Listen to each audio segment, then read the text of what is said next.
पुरानी कथाओं के अनुसार दशानन रावण भगवान शंकर को प्रसन्न करने के लिए हिमालय पर तपस्या कर रहा था, परंतु उसकी तपस्या से भगवान शिव खुश नहीं हो रहे थे।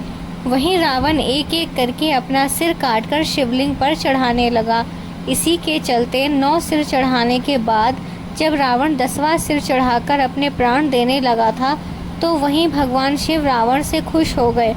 उन्होंने रावण से खुश होकर उसे दर्शन दिए और उससे वरदान मांगने के लिए कहा।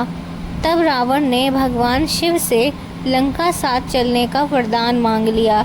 इस पर भगवान शिव ने खुद को लंका जाने से मना कर दिया, लेकिन भगवान शिव ने रावण को शिवलिंग ले जाने को कह दिया।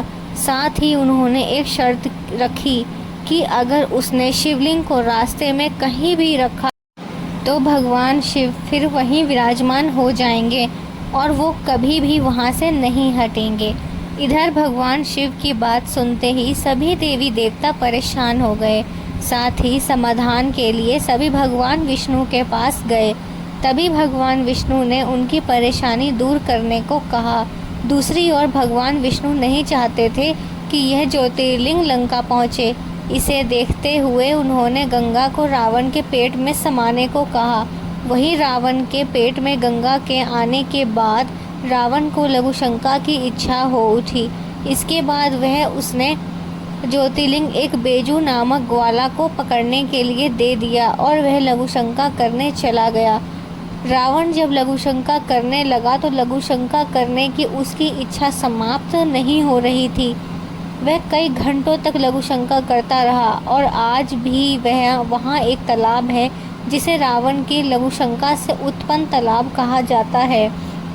वहीं काफ़ी देर के बाद जब रावण वहाँ नहीं लौटा तो ग्वाला ने शिवलिंग को जमीन पर रखकर चला गया। इसके बाद रावण जब लौटकर आया तो उसने शिवलिंग को बहुत उठाने की कोशिश की, लेकिन वह उठा नहीं पाया।